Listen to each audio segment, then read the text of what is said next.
So this is parallel session 2.6, and it's coming in to really focus on how we work together on mobilizing financial resources for climate and health. Once again, I wanted to thank everybody for joining us here in person, PMAC 2023, and for those who are joining us through PMAC Live, thank you so much for doing so. We have a lot of ground to cover today, so I'm going to try and keep us going on track with the session. The beginning, just once again, let me thank the PMAC Secretariat for their very kind support and the incredible organization of the event, and of course to the government of Thailand for hosting PMAC 2023. For those that don't know me, my name is Tamer Rabi, and I'm a lead health specialist from the World Bank. Perhaps one thing I can start off with at the beginning is to say that the impact of the climate crisis on health is big. And therefore, investments need to be equally big to be able to address those challenges. And it's important for us perhaps to highlight that all too often countries do not have the necessary financial resources that they need to be able to face the climate challenge. And governments need to be able to create fiscal space for climate and health that would allow them to cover the needed investments in relation to adaptation and mitigation. And it's in this vein that we at the World Bank are extremely committed to the climate crisis, and addressing the climate crisis, together with our government counterparts and other partners in government and outside. And we, as a result, have sharply increased the share of our financing to climate adaptation and mitigation in this respect. So today we will be covering a lot of ground in relation to maximizing the financial resources for climate and health. We'll hear from a range of different speakers, addressing different dimensions to the financial agenda.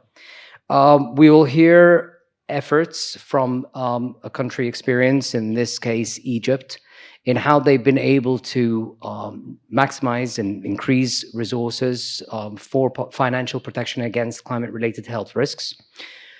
We will then hear about efforts to coordinate global action for climate and health, as well as ways of integrating the private sector as part of the entire equation. In addition, it's important actually to highlight that investing in climate change and health is not only about making resources available for the health sector, but it's equally important to consider the multi-sectoral dimensions that impact on the social determinants of health, and hence investments and resources in that respect are also needed. The last part of today's event will focus on different financing options for climate and health, both from a health as well as a climate perspective. So the source is coming in from both climate and health. And without any further ado, I'd like to introduce our keynote speaker. We're joined by May Farid, who is the Assistant Minister and Executive Director for the Economic Justice Unit at the Ministry of Health in Egypt.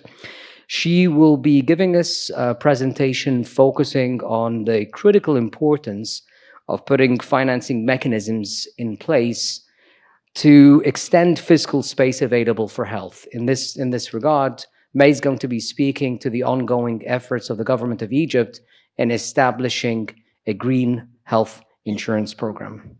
May, the floor is yours. Hello, good evening, everyone. It's my utmost pleasure to be a keynote speaker today in this session on mobilizing finance for climate and health. It's given me pride to present one of Egypt's comprehensive actions in this regard, which allow me to say that Egypt is considered as the first country to present its vision for adopting a green health insurance concept for the universal health insurance system.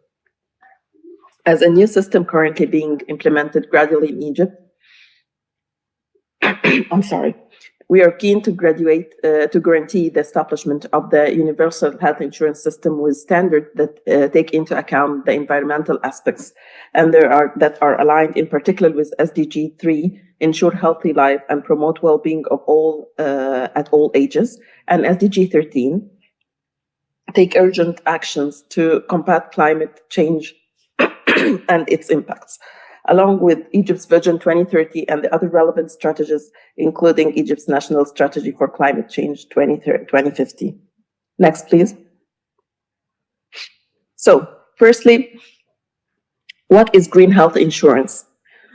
Through the scope of Egypt's green health insurance strategy, green health insurance involved the application of climate change adaptation and mitigation principles in health financing and service delivery to the key functions of health insurance.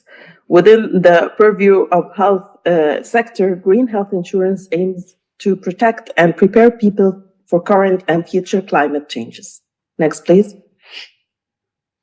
So to achieve such objectives, health insurance and health sector in general can contribute to the green agenda in three ways.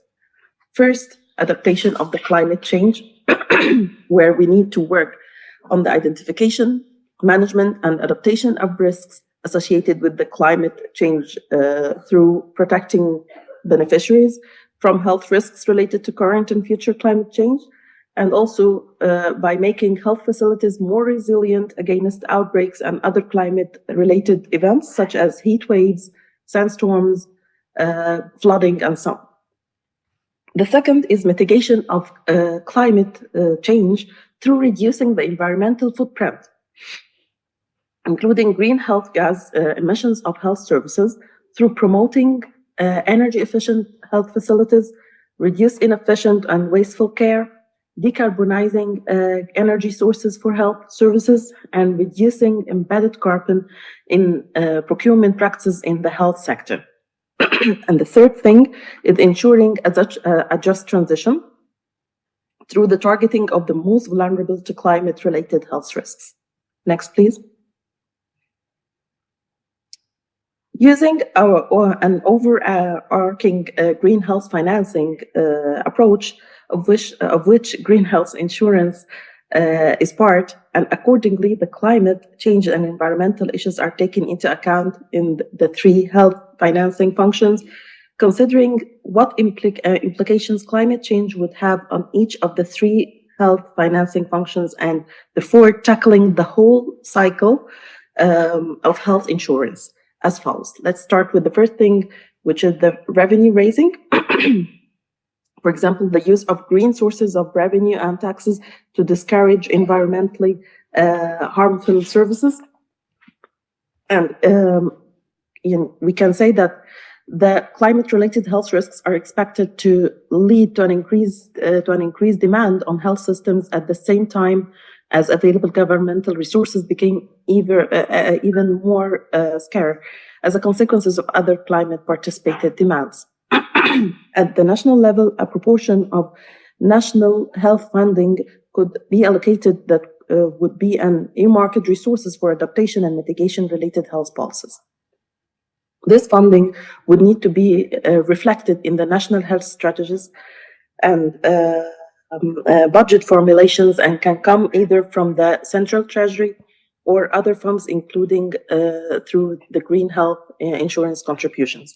Some examples that could be considered, including green bonds that can be made available for financing investments in climate resilience, as well as the role of carbon taxations.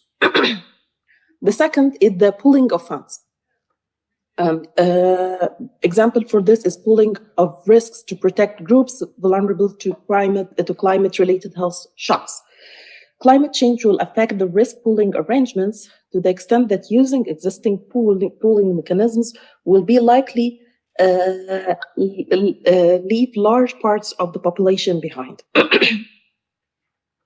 It's important, therefore, for the health systems to provide financial protection for these vulnerable groups to ensure they maintain access to the health services for climate-related health needs, whilst also avoiding the financial hardship The third is purchasing of services, that including, for example, the inclusion of climate-related health conditions and services in the benefit package, use of payment mechanisms to incentivize providers to reduce the environmental footprints of health services, and focus on climate-related health outcomes. Next, please.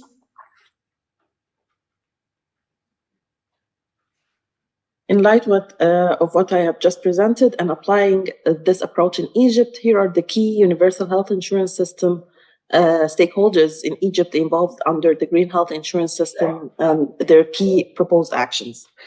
So the first is the Universal Health Insurance Authority, and the second is the General Authority for Healthcare Accreditation and Registration, which is responsible basically for the supervision of the quality of the service provided in the providers contracted with the Universal Health Insurance Authority. Of course, the Ministry of Health and Population, Egypt Healthcare Authority, and other public and private healthcare providers, Ministry of Finance, and cross-cutting digitalization of in the Universal Health Insurance System. Next, please. So we go first to the purchaser of the service, the Universal Health Insurance Authority. And the first is we can tackle, or we are talking about the enrollment and empanelment of the beneficiaries, including those most affected by climate change in vulnerable groups definition for free subsidized premiums and for targeted enrollment drives. Also prioritizing empanelment with the nearest primary health care facility to reduce travel distance to seek care. Conducting climate and health vulnerability assessment and accordingly defining which populations and geographical areas are most vulnerable to different kinds of health impacts, as well as the quality and the capacity of the health systems to manage these would be important in that regard. Monitoring expected higher demand on services, waiting lists, its implications on further health impacts related to the infection issues, and estimating diseases burden and claims, ensuring the seamless operationalization of the rest of the Universal Health Insurance Authority functions, such as the benefit package design, are as follows. So we had the green health, the second part is the green benefit package, and green benefit package include interventions for health risks related to the climate change, covering greenhouse gas emission and climate-related diseases, including water and foodborne disease, infectious disease, skin cancer, kidney failure, and mental health. Also, emphasize cost-effective interventions at the appropriate level or to prevent wasteful care. It allows for telemedicine when appropriate to reduce travel distance to seek care. Third is the green provider payment contracting. Provider payment mechanism with incentives and disincentives to encourage efficient care and prevent wasteful services. Favorable contracting terms for health facilities that meet green facility criteria, and contracting accredited telemedicine providers. Fourth is the green investment and investing in green sources of revenue. It's worth mentioning as well here that the Universal Health Insurance Authority, in partnership with eFinance Investment Group, has launched eHealth, which is contributes. It's a 50% company owned by the Universal Health Insurance Authority. This company provides comprehensive and integrated services, starting from the management of the day-to-day operations of insurance and health technology systems to technical support services and consultation. Next, please. The accreditation agency, GAHAR, Green Facility Accreditation and accreditation of telemedicine providers. Under the Green Facility Accreditation, Green Facility criteria should cover at the minimum a set of structural quality standards which health facilities are required to adopt. Environmentally friendly, example, energy efficient, adequate healthcare, waste management, And second, the resilient to outbreaks and other climate changes events like flood and hot waves and dust storm. In this regard, GAHAR actually issued an Excellence Requirements Handbook for Sustainable Green Health Facilities in May 2022. Training programs are being planned on this requirement, targeting GAHAR surveyors, employees, and other relevant stakeholders, such as Ministry of Health and Population. Accreditation telemedicine of providers, development of the accreditation standards for telemedicine providers, and implementation of independent accreditation in telemedicine. Next, please. Ministry of Health and Population. So, first, facilitating and regulating telemedicine, and this by the development of first the regulations and second the quality standards for the telemedicine. The second part is facilitating and regulating quality and efficient care by the development of critical practice guidelines and other quality of care interventions to promote quality and efficient care and reduce wasteful services. Third is health promotion and disease prevention. Health promotion and disease prevention can first reduce the carbon footprint of the health sector, second, reduce the climate-related health risks, and finally, increase the health benefits of acting on climate, like healthy diets or physical activities. The last part in the development of a green construction code of health for health facilities. Construction code can cover choice of construction site, facility design, construction methods and materials, and so on. Next, please. On the service provider side, like Egyptian Health Authority and other public and private providers, achieving green health or green facility accreditation, investment in hardware and software to achieve green facility accreditation.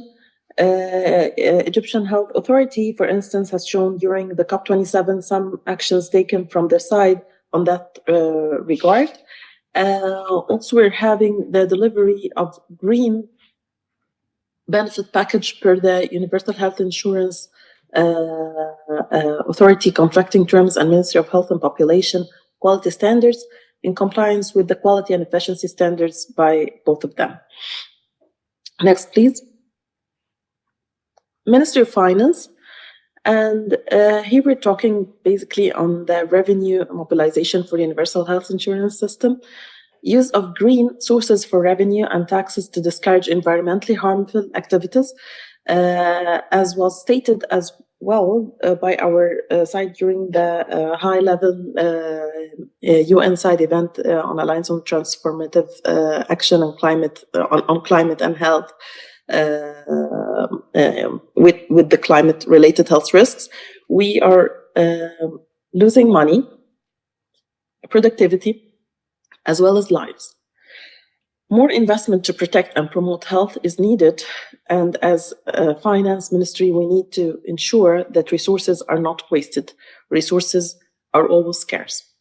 In-market resources could be allocated for adaptation and mitigation-related health policies. Next, please.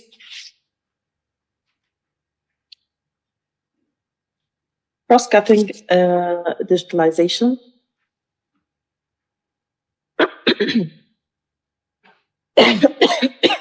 Sorry, excuse me.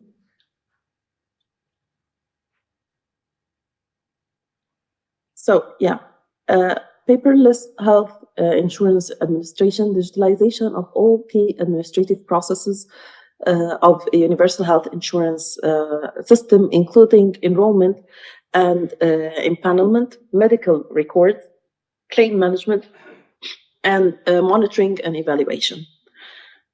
The way forward. Benefiting from the momentum gained from the COP27, Ministry of Finance and the World Bank jointly held a coordination workshop gathering representatives from the main relevant stakeholders to get initial feedback on the strategic pillars proposed by the Green Health Insurance Strategy. development and get updates on the actions undertaken by the stakeholders in this field. Along with the assigned working groups and through consultation sessions, we are working on the following steps. First, drafting the strategy broad document that elaborates the strategic pillars of the green health insurance system. Second, benefiting from the assessment and analysis regarding already done in this area, such as the studies undertaken by the World Bank and the WHO, and identifying the knowledge gaps. And third, developing operational action plans with specific crops.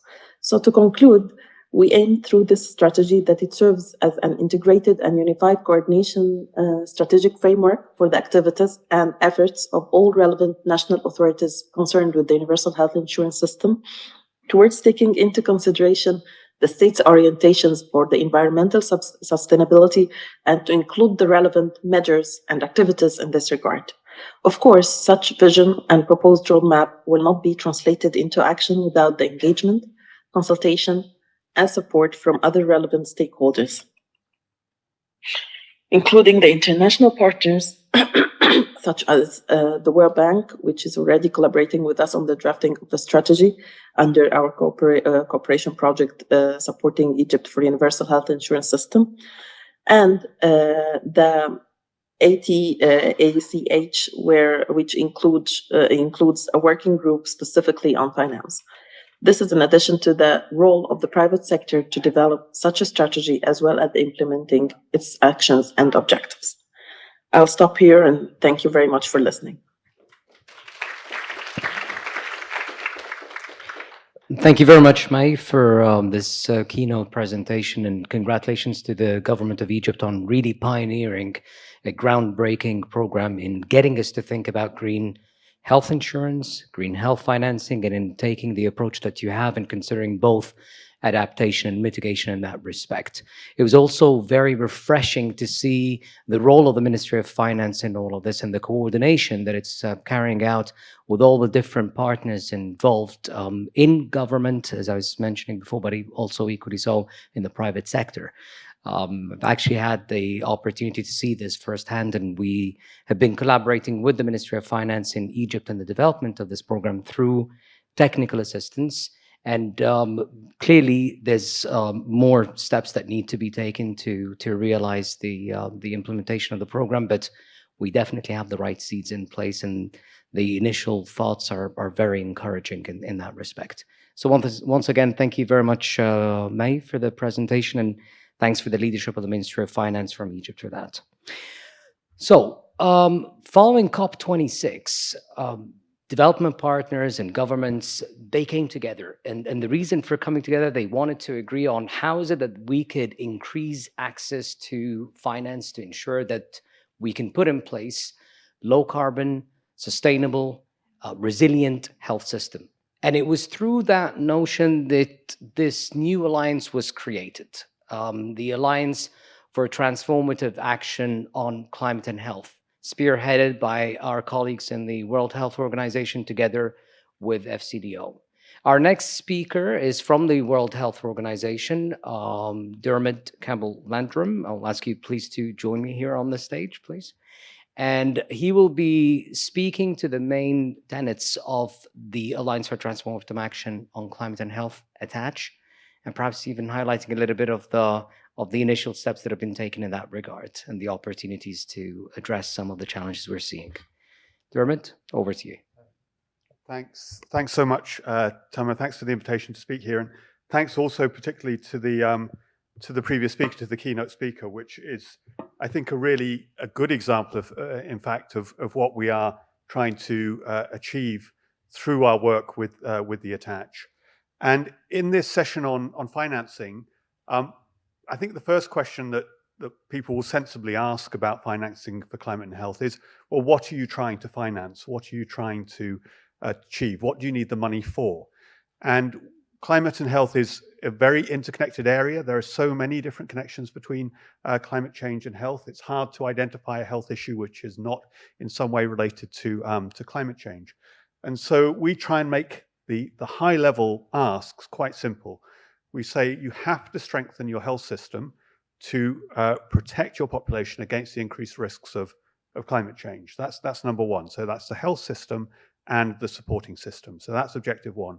The second is that you have to think about how you get carbon out of your health system, or if you're a high income country, or if you're a low income country, how do you grow your health system, increase access, ideally in a way that gets the win-wins of providing better access at the same time as lowering your impact on the environment. How do you get onto a track to a really good universal health coverage, a really good health system, which doesn't emit more carbon or do more environmental damage than it needs to?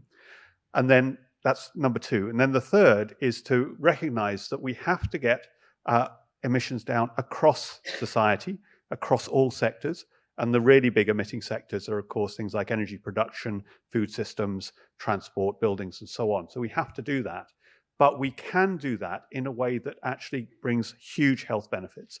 We know if we are able to make the transition to a clean energy system, not only would it pay back in lower fuel bills within 6 years, if you take into account the health gains, if you value those, it actually pays back within about a year. So we need to be able to make that argument that the investments that go into those sectors should be green, and you should value the health gains that come out of that, to orientate those investments. So those are the three things that we say need doing.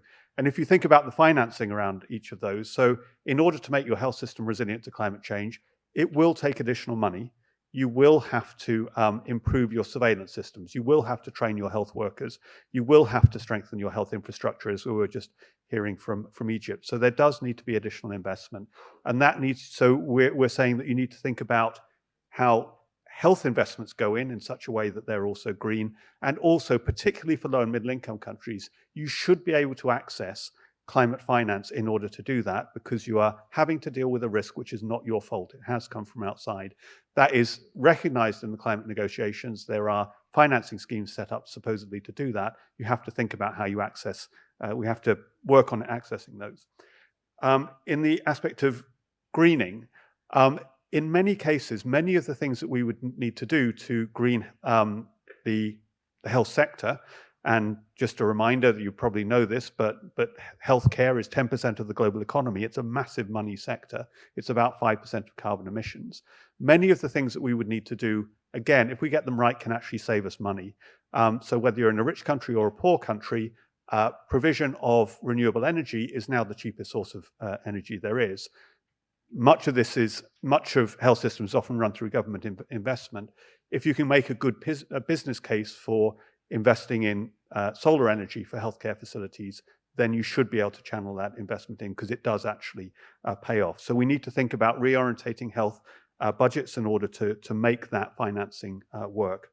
And then the third one, which I won't talk about too much here, because I'll talk about more specifically about the attach, is all of that reorientating finance that goes into other sectors, which is currently doing us tremendous damage. Because you've probably heard this figure, but the IMF estimates that the world currently subsidizes the fossil fuel industry either in cash, that's about $400 billion a year, or in kind, which is the not making them pay the cost of the damage that is done to health, and that's about $6 trillion a year. It's effectively a subsidy of $11 million per minute. So it's important for us to put this in the political context. When we hear that resources are scarce, yeah, they're scarce, but mainly you're spending them on other things, and you're spending them on things which are doing us damage. So that's what as WHO we see as the financing challenge across the three things that we think need to be done. So now just to bring us back to the attach, which is we've just heard it referred to a couple of times. And it's a reminder that at COP26 in the UK, we had the first ever health initiatives within a COP. This had never happened before, and there are a series of health initiatives. The first two of those match directly to the first two items I just laid out. We asked countries, the COP presidency and ourselves asked countries to commit to making their health systems more resilient to climate change. And we set a low bar. We said, you commit to carry out an assessment and developing a plan. The second commitment was to work towards low carbon health systems. So again, bar is low, can you carry out an assessment? Can you plot a course towards low carbon health systems? We now have 62 countries which are signed up to those commitments. So we have a clear political demand from countries. Now, that doesn't mean that they really know how to do it. And this is a relatively new area for pretty much everybody. We're all finding our way as to how to do this, but they recognize the importance of working towards these goals. I should also say that the range of commitments goes from the largest economy in the world, the US has committed, to Fiji and other small island developing states. A good number of of even least developed countries have been able to sign up to this commitment. So given that the countries want this done, how are we going to support them to do it? Or this emerging community of people who work on climate and health, agencies, experts, and so on. How are we going to make sure this is not just a paper commitment? And that is the origin of the ATTACH. So it's the Alliance for Transformative Action on Climate and Health. It's set up under the chairmanship initially of the UK and Egypt. WHO has offered to act as a secretariat. But this is really, the aim of this is just to be a forum to bring together expertise and capacity, and its emerging capacity, and to get the countries together so they can share experiences such as the excellent early work that we're hearing now from Egypt, in order to build as fast as we can in order to deliver on those goals and those needs. The structure of the ATTACH is that we have 4 working groups. We have a working group on climate resilient health systems, a working group on effectively low carbon health systems, one specifically on the global supply chain, decarbonizing the global health supply chain, because about 70% of carbon emissions from healthcare actually come from the supply chain, the production side, and a 4th one on finance. And obviously this is the connection that we're making here today. And where we are with the ATTACH, it launched only in June. We've completed the first round of working meetings of the 4 working groups, each of those 4 that I've just described. And just a little bit of the highlights of what came out of the finance working group. It was recognized that there's a whole series of things that we need to do together. First is just to raise awareness. So people need to be aware that it's going to cost money to protect people from the health risks of climate change. It's going to cost money, but you'll get the investment back if you do it right for investment in green health services and so on. Secondly, there's a recognition that there's very little coherence in terms of the financing that's supplied to meet these needs. There's massive siloing. Most governments, most development agencies have health as a priority, and they now have climate change as a priority. The overlap between those 2 Venn diagrams is very, very small indeed. And we see really quite blatant examples of this. The Green Climate Fund, which is the main climate financing mechanism, it listens to the priorities of countries. Health is typically in the top 5 or so priorities, along with agriculture, along with water and so on. But the GCF has never funded a health project. And the reason for that is just a simple siloing of the mechanisms. They're not getting health people involved in their discussions at the national level or the international level.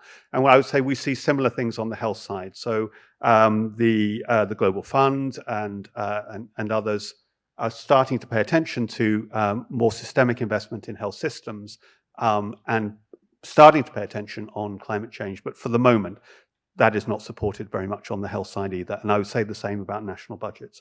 So we have a problem of coherence. That, as I've just mentioned, partly comes from a problem of governance, that when you have these discussions at the national level, again, the health people tend not to be in the climate change meetings, the climate change people not in the health meetings. So the operational mechanisms on each side, and including the financing mechanisms, are not very well joined up. We also recognize within the working group that we need to have a better definition of what the needs are. What do you actually want to buy with the money that you're trying to raise? And I would have to say that the kinds of things that you've just heard from the previous speaker are a pretty good coverage of the kinds of things that we're talking about around improvements in your surveillance systems, incentives for financial signals that will work in favor of healthier development rather than against healthier development, and so on. We also recognize that we need to improve collaboration mechanisms, and we do start to see movement on this as well. And this movement is largely driven by the fact that so many countries signed up at COP. So we have the GCF now working with ourselves and UNDP to establish a co-investment facility for health and climate change. We want to talk to the World Bank and others about this, basically to set up a structure through which the two can work together. And then the final one, which I actually just jotted down when I was listening to the presentation from Egypt, is actual implementation mechanisms. So can you set up a green health insurance facility that raises money and that puts the money in the right places and sends the right signals for behavior that's better rather than worse. So the final remark I'd like to say is the attach is completely open. Our main target audience is the countries that we're trying to support and the development partners that are able to support them. So we're very pleased to work with the World Bank. The World Bank co-chairs the Finance Working Group. But it's also open to civil society, it's open to academics and so on who can come and lend some expertise. So that's the final word that I would have is please contact us, please crowd yourselves in to the attach in order to meet these goals. Thank you.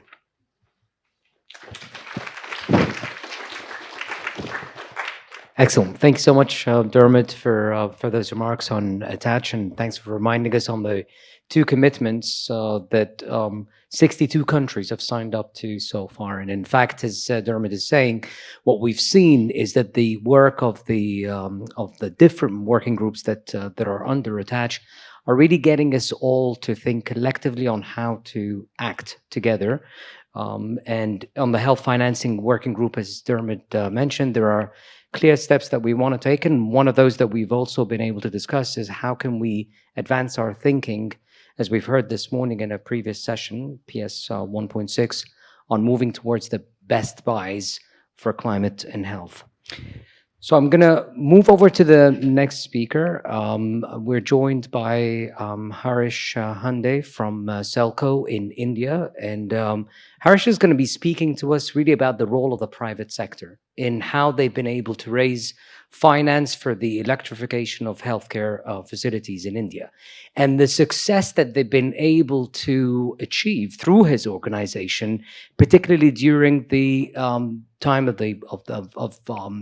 COVID. So, Harish, I'll pass it over to you, and if you could tell us a little bit about Selco and how you've been able to move forward with raising finances for such a very ambitious program. Over to you, Harish. Thanks so much. Thanks so much for inviting me to speak. And I would like to start. I'll talk about Selco in a little bit, but I just wanted to tell the audience: are we making it too complex, and making it too much of a big deal, and not actually doing the work? In 1969, we could send a fully grown man to the moon very safely. And we can do that today. But in 2023, we are not able to safely, and we are thinking of sending fully grown people to Mars and back, but we are not able to get a small baby into this earth safely. So why are we making it too complex and contradicting? Why are we having more paper pushers and not doers? And in 2023, we are still talking about health for 2 billion people. It's shameful as human society and species, in fact. And I feel ashamed to going for meetings and talking and said, every 6 months, if I have to talk of health and energy, if I don't say that I have done in 1,000 health facilities in the last 6 months, I have personally said I would resign from my post. I don't want to be in meetings where I said that I'm not delivered something to 1,000 facilities in the last 6 months. And for me, it's because it's painful that we keep talking about it and talking about finance while when people talk about private finance and saying, how do we look at private finance? And I keep asking, in the most developing world, developed part of the world, whether it's America or Europe or parts of India or Africa, in the richest part, where is health privately financed? Give me one example, whether it's Denmark, Finland, New York, Washington, where is health privately financed? If that was privately so-called financed, why did the healthcare of Obama come in place? Why does Finland have free healthcare, for example? And why were we talking of extreme private finance for Somalia? These contradictions is that health is a basic fundamental right, needs to be financed just like the roads and infrastructure. JFK, the Bangkok airport, the JFK will never make money. These are so-called commercial activities which will never make money. Because we fly, that leads to taxes leading to these public infrastructure. And when it comes to the poor, and we are talking of such complex structures of finance to do that. So just in the last, so we took it as a challenge in COVID and said, along with IKEA Foundation, Selco, as well as WHO, said, was with Maria and Tedros, in the sense that let's create a plan. And we've been a very inky-dinky organization that in the next 4 years, we are going to do 25,000 health centers, reaching out to 150 million people in India to come up with the most efficient appliances and solar powered and make it sustainable, and with $48 million, which has now been committed with half from this and half from the different state governments. If Selco, a small organization of 200 people max, is able to promise and will deliver. Otherwise, I resign every year. If I don't do 10,000 by 2025, I will publicly resign. I have said that. And we, being a small organization, are able to commit to 25,000. Why can't we do it in Africa? And Africa just needs 200,000, 177,000, which is in India, 250,000 in Africa, another 150,000 in Latin America. If a single CEO of Twitter, when he got fired, he got a compensation of $42 million, which is equivalent to powering 10,000 health centers in the world. So let's fire 10 more CEOs. We should be able to electrify all of the health centers in the developing world. If there is money there, why are we creating such complex structures and then doing this and that and saying that? Why? Somewhere are we wasting our time on the wrong stuff rather than actually implementing and saying, let us break this, whatever, 500,000 or 1 million health centers that will reach to the 2.5 billion people into 20 parts of these geographies, create enough of capacities in the local areas to make those resilient. So you have 20 to 25 models that can come up within a month. It's not a rocket science that we can't actually do it. Bifurcate, appropriate, and there's enough money, whether they are private philanthropies, government, taxes, multilaterals, there's enough money that we can raise within the next 1 to 2 years, that by 2030, if we have the willpower, we should be able to do it, and that's enough capital. And we don't need to do through complex financing structures to do that.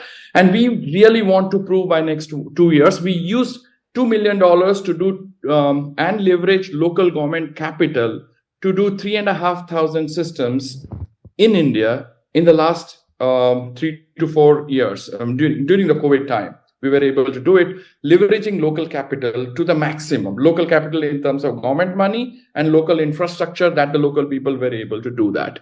And that's because we were able to mobilize a lot of doers. Not only we were able to do need assessment, and I'm glad the previous speaker said about, it's no longer about energy, climate. It's about institutionalizing the thought process of climate and energy into the health delivery mechanisms. How do we make health delivery sustainable, where the health departments start taking ownership? And there are very good champions in the health sector who can actually create that. And we have Maria, we have Salvatore, we have, so all of them are there. Let's institutionalize that health, do the need assessment as health, energy, health and climate need assessment, push companies like the private sector. How does private sector's role is? How do you push companies like Philips, GE, Godrej, all these companies who are in the game of doing producing appliances, medical appliances? Can you innovate the most efficient X-ray machine, which can most efficient dental chair that is foldable, so that I can take the dental services to the poor, rather than poor wasting their time and coming to the hospital and getting there. Now, once you start innovation of foldable dental chairs, smaller X-ray machines, high efficient vaccine refrigerators, we start to look at sustainability. Today, when I design solar for an autoclave, people believe that solar is expensive, but nobody says that autoclave is inefficiently designed. Because the medical sector, the companies do not focus on creating high efficient appliance for resource poor areas. They keep innovating on more value added. Can I put another feature for a dental chair? So my dental chair is better than another company's dental chair. I just need 10 features that I can actually go to the rural areas. I need better heat mechanisms like autoclaves, which are energy guzzlers. Can I take it to the most flood-prone area so that the pregnant woman can have access to hot water? How can we push the private sector to relook at design of these medical appliances with technology getting more and more sophisticated in terms of telecommunication? In Somalia, why can't I actually put these appliances with high definition TV and a high definition camera where I can get the best of the doctors in Houston or in Bangalore to provide telemedicine services to the worst affected areas of Somalia? Why can't I do that? And everything is solar powered. While like take the example of Arvind Eye Care in India, which is able to use telemedicine for cataract operations. Why can't we not actually do that for the other sectors? Let us pick up Somalia. Let us pick up Sierra Leone. And for example, in the COVID, we were able to look at Meghalaya and Manipur. By July this year, Meghalaya and Manipur, a cumulative population of 6 million, will be 100% solar with all their public health centers, community health centers, the wellness centers, and the district hospitals with high efficient appliances to make 6 million in 1 year, 1.5 years. So Sierra Leone, which has the highest maternal deaths in the world, with a population of 6 million people, we are not able to do it. We are analyzing and analyzing. If we three partners sit together, we should be able to provide reliable health services to the whole population of Sierra Leone within this year. It's only a population of 6 million. Break it up into 4 parts, create financing for both hardware, telemedicine, and soft costs. Nothing. It actually does not require more than $20 million. $20 million to reduce the maternal and child death rates in Sierra Leone by 90%. Isn't that more valuable to do that rather than analyzing how do we do this insurance, that insurance? Forget all that. It's just 4 or 5 people need to sit together, create a program design, bring the practitioners into that so that you feel the urgency that every day that we are not able to come up with a solution, there are 10 more people dying every second.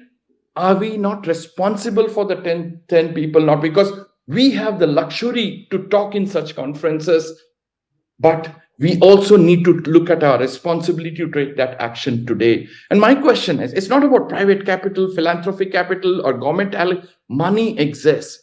We are not able to design programs saying that by 2030, can we actually do that? And it's high time the health, energy, climate sector got together, stopped using jargons, but creating multiple of 10 to 20 program designs right from the Philippines to Hawaii of 20 or 25 program designs, break it up into 8 parts from a technology, finance, human resources, medical appliances, 4 stakeholders, and each of these light items have a certain target, like the dental chair, the maternal child care, the tuberculosis, the vaccine.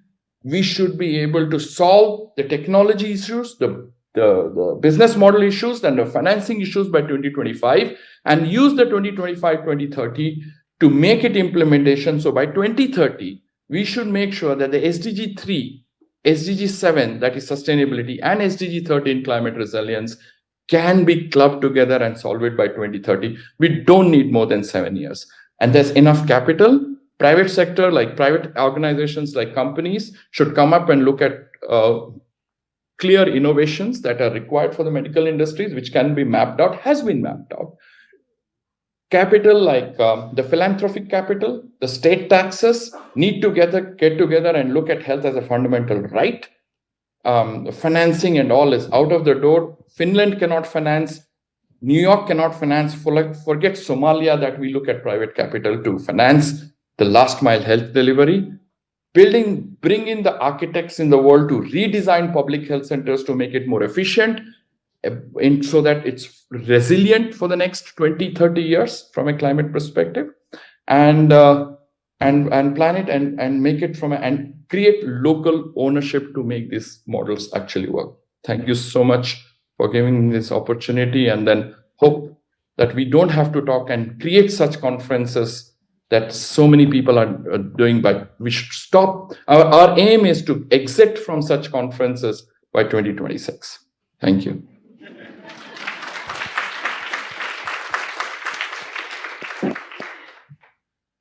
Harish, thank you so much. The level of passion and commitment that was coming across in your words was clearly palpable.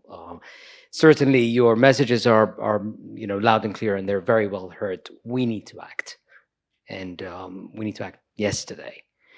This means that, again, it's trying to use platforms like Attach that we've just heard also from Dermot on, in ensuring that we can take our actions to scale and move forward collectively in being able to address the challenge. And it's no more about just talk, but let's ensure that we're walking the talk in doing so. So our next speaker is going to be talking a little bit about a methodology that has been applied to evaluate the co-benefits of clean cooking and heating. It's a multi-sectoral intervention. And what she will be also highlighting through the presentation is how such a methodology has been used to monetize not just the health benefits, but equally so climate and gender. And for that, I'm going to ask Ashlyn Quinn to join us on stage. She is from Berkeley Air, and she's the lead consultant on a program that has been developed with the World Bank. Ashlyn, over to you.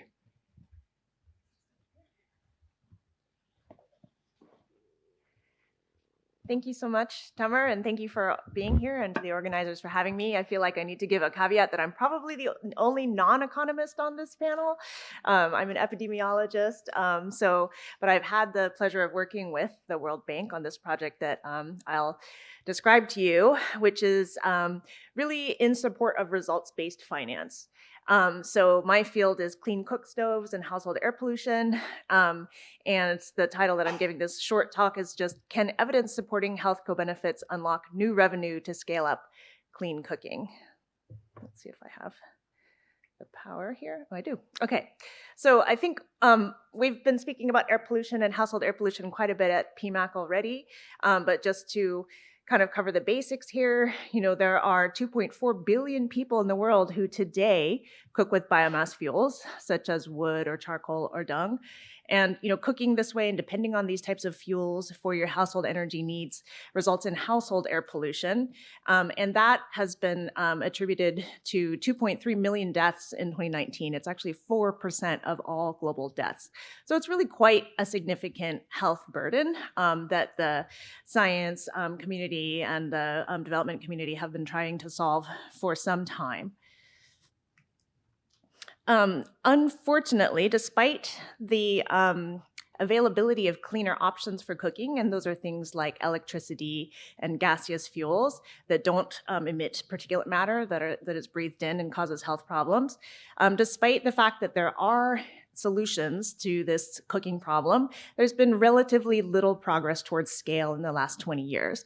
So the graph that I have up here now just shows that, unfortunately, access to clean fuel and technology for cooking is still right now at only 69% of the global population. There's only been a 1% annual increase in this access between 2010 and 2020. And there's a whole SDG that's trying to achieve this, but as you can see, if we continue along this trajectory, we're not going to achieve it by 2030.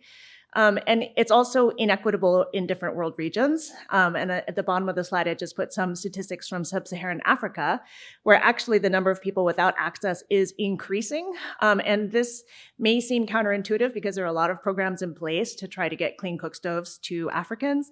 It's not that no one's trying, it's just that the population is actually expanding at a greater rate than the rate of clean cook stove adoption. But this means that the African population without access to clean cooking is set to increase by 20 million people a year through 2030. So not the direction that we want to see, obviously. So in collaboration with the World Bank, I have been working on a project to quantify the health co-benefits and other co-benefits from clean cooking adoption. And so we have done this on a pilot scale to see if the methodologies are feasible for quantification of impact, with the next step that would follow then being monetization of those impacts to find investors that would be willing to pay for them. That's not an aspect I'm going to speak about today, but I think it's really great that the World Bank and other institutions recognize the importance of measurement and of quantification and accuracy. And those are the types of things that I've been collaborating with them on. And I want to mention, as Tamer said in my introduction, that it's not just health co-benefits that we're trying to quantify, but also co-benefits to gender and climate. Climate is already somewhat established. There are a lot of programs out there that are there's a methodology to measure carbon reductions and emissions from clean cook stoves, and there's a lot of carbon finance that's already well underway. So what we worked on here in terms of climate were actually the short-lived climate pollutants like black carbon, which is less studied. But because this is a health conference, PMAC, I'm going to mostly emphasize the health aspect here, and the metric that has been developed, and actually there's a methodology that's published by the gold standard for global goals, and it's what we used, is for averted disability adjusted life years, so ADALYs.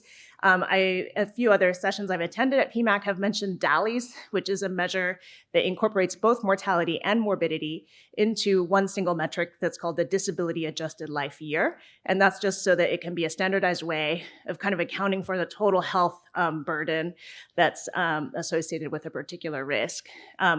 Averted DALYs is the opposite of that. So when you're hoping to see a benefit out of something like clean cook stove adoption, you're not looking to see DALYs, but you're looking to see averted DALYs. How many deaths have been averted because you've adopted this cleaner technology? How many cases of disease have been averted because you've adopted this cleaner cooking technology? So that's kind of the premise. And I'll just talk a little bit about how that is actually put into place on the ground. So we, as I mentioned, on a pilot basis, we implemented the ADALY methodology, and we did it in Kenya among a group of biogas adopters. So on the right-hand side of the slide is a kind of a schematic of what a biogas stove is. It's something that you can put in a rural area where you have livestock, and the dung from the livestock is composted in that kind of black bubble thing that you see. And as it composts, it creates methane gas. And the methane gas can be piped into a stove. And at that point, you're cooking on something that's really equivalent to a natural gas stove that you might cook on in the US or Europe or other developed locations. So it's a very clean fuel from the aspect of not having a lot of particulate emissions. So you don't have the associated health impact that you would from breathing a lot of particulate matter. However, the reduction in air pollution is mostly inside the home, and it's difficult to measure that using anything that relies on, say, satellite images or ambient monitoring, outdoor air pollution monitoring, because that might capture what is your kind of average air pollution, outside on the Bangkok street, but it's not going to measure, what's the difference in your air pollution inside your home from switching your cooking technology. So that's why the ADALY methodology really relies on personal exposure monitoring. And here I'm showing the device that we use. This is not the only one, but this is the one that we used in this project. It's a small device, only about this big, and it can be worn inside an apron or a shirt or, shirt pocket, something like that, so that just the kind of round part where the air actually is pumped in is exposed to the air. And the general practice is to have it in the breathing zone. So within about a foot of where your head is considered like the air that you breathe. So essentially that monitor is sampling the air that you breathe. And we were doing it for a 48-hour deployment, so 2 full days. So the idea would be that the person would wear the vest with the monitor in it, for a full 2 days, except for when they are sleeping or bathing. So they're capturing air pollution everywhere that they are. So that might be in their kitchen. It might also be around town when they go out, and do errands or visit neighbors and that sort of thing. So it's giving you kind of a good realistic picture of what your air pollution exposure is from all the activities that you do in daily life for a 2-day period. So it relies on capturing particles. I'm not sure if I defined PM 2.5 earlier, but that's just particulate matter that's 2.5 microns in diameter or smaller. That's the type of particle that epidemiologically is the most harmful, has been shown to be the most harmful to health and have the most health consequences. So these are very, very tiny particles. Here we're showing a picture of one of the filters, which starts out completely white, but as particles kind of deposit on it, it becomes slightly colored. You can see this one's not too dark. It could be darker than this, depending on how much you're exposed to. But the way that these are measured is actually fairly rustic. You weigh the filter before you deploy it, and you weigh it after you deploy it, and you take the difference in those two weights, and that tells you how much PM you are exposed to during that time. It's, like I said, it's not a complicated measurement, but it's a very precise one. So there unfortunately are not too many places in the world right now where there's equipment that's like specifically set up to weigh these filters. So we actually had them weighed in Colorado. So that means that filters that were deployed in Kenya had to be shipped to Colorado to have the post-deployment weights processed there. Obviously, one way to cut down on cost and all that would be to have more facilities worldwide where this is possible. My company, along with others, are trying to build this capacity elsewhere. So that's one way that cost could be kind of brought down a bit in the future for this. Okay, so once you have that difference, you have the project scenario, you have the baseline scenario. So basically before biogas and after biogas, or some other way that you're able to compare a population that has adopted the new technology to one that did not adopt it, and you have that difference. How do you actually calculate health impact out of that? So luckily, there's an online tool that is very user-friendly and easy to use to do this. It incorporates a lot of background data from other sources and other modelers that some of whom have spoken at this conference already. So it uses global burden of disease kind of burdens and exposure risk curves for known associations between particulate matter and disease outcomes. You input the difference that you observed from your monitoring in the PM 2.5 exposure, as well as a few kind of facts about the intervention, how many homes are targeted, the percent of homes you think that are actually using the intervention, and that kind of thing. And then it's able to calculate that along with national level statistics for things like household size and the underlying burden of disease to calculate what the difference in health outcomes is that you would expect. This may seem a little bit like vague and all that, but it's really epidemiologically the best way that we know of to draw a connection between a cleaner cook stove intervention and health outcomes. Because the types of diseases that we're looking at are things like chronic obstructive pulmonary disorder, things like cardiovascular disease, stroke. They're things that develop over years and decades, right? That's not something you can measure within a month or half a year or a year when you're doing an evaluation campaign. So unfortunately, it has to be modeled. So that's why we have these tools to do that, and it relies on just a wealth of epidemiological evidence that's out there already.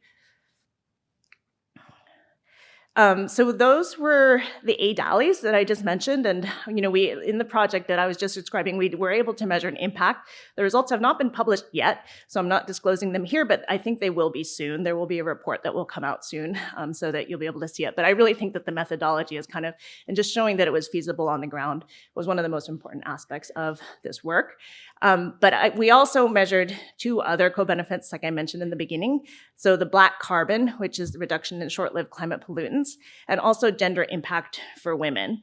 I will say that the gender impact for women is much more exploratory in my view than the ADALI methodology. The ADALI methodology was developed actually back in 2017 and was published then. There was a whole community of scientists that came together to develop that, and it's like quite established. For gender impact, I think the jury is still out on how best to capture that. I don't think anyone thinks that a clean cook stove does not have benefits for women, but it's difficult to capture. So it was something that we were exploring in this project, not something that we're able to really define anything conclusively about. So I mentioned in the beginning that this is quantification, but then beyond that, there is monetization. That's not something that this project actually did, but I just wanted to mention that there was a parallel project or related one by actually the World Bank's sister organization, which is the International Finance Corporation, that did take that next step. And so they did a similar thing, measuring ADALIs, and then they also put it in the context of a development impact bond, where they assembled investors and buyers and were able, for the first time in this sector, to successfully kind of implement this structure where an impact was quantified and then sold to an investor, and that circle was completed, or it's currently in the process of being completed. So I just want to say that, you know, the work that we did with the World Bank has been shown to be successful in the actual mobilization of finance. As far as I know, that's the first time it's ever happened for the clean cookstove sector in this way, at least. So I think, you know, it remains to be seen whether this kind of gets picked up and is able to expand, but it's pretty exciting that it has happened. So thanks again.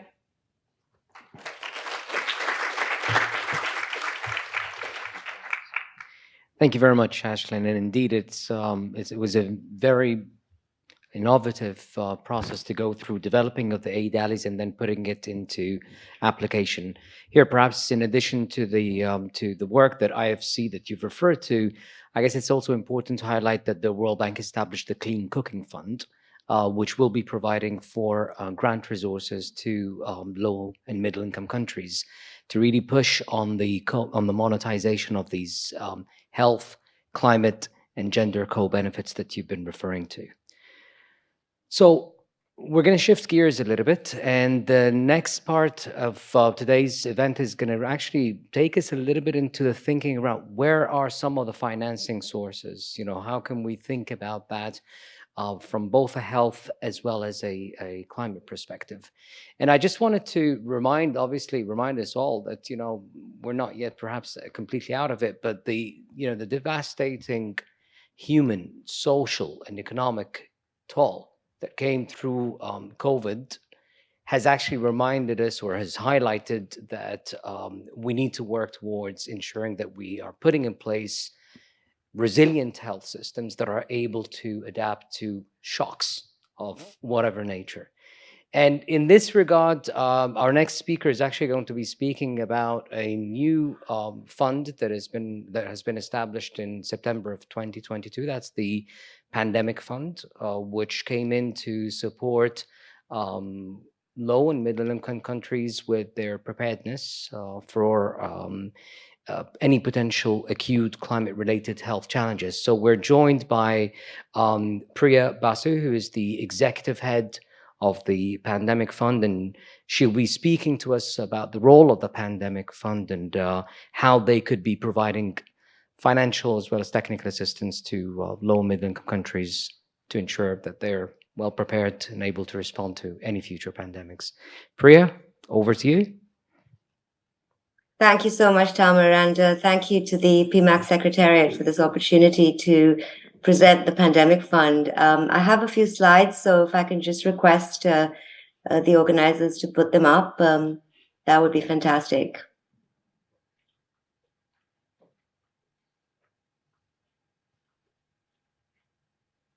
Well, as the slides are being put up, let me start. I just wanted to start by mentioning that as Tamer said, the COVID-19 crisis was really a wake-up call to all of us in terms of the underinvestment in pandemic prevention, preparedness, and response. Sorry, is there a problem with my slides? Shall I put them up? Your slides we can already see them, Priya, so... Okay, sorry, I couldn't see them. Okay. So yes, as I was saying, the COVID-19 crisis was really a wake-up call to all of us. Next slide, please. It exposed severe underinvestments in pandemic prevention, preparedness, and response capacities, and weaknesses that had persisted despite the human and economic toll that prior outbreaks caused.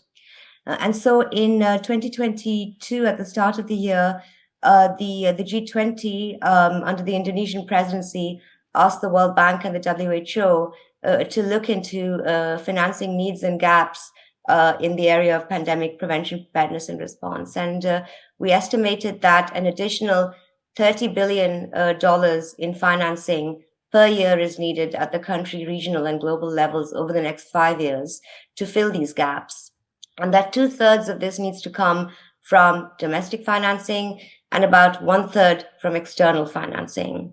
So against this backdrop and based on consultations with partners around the world representing government, civil society, private sector, we came up with the design of the pandemic fund as one of the solutions to providing external financing for pandemic prevention, preparedness, and response to low and middle income countries. And we see this as an important tool that can complement existing financing mechanisms.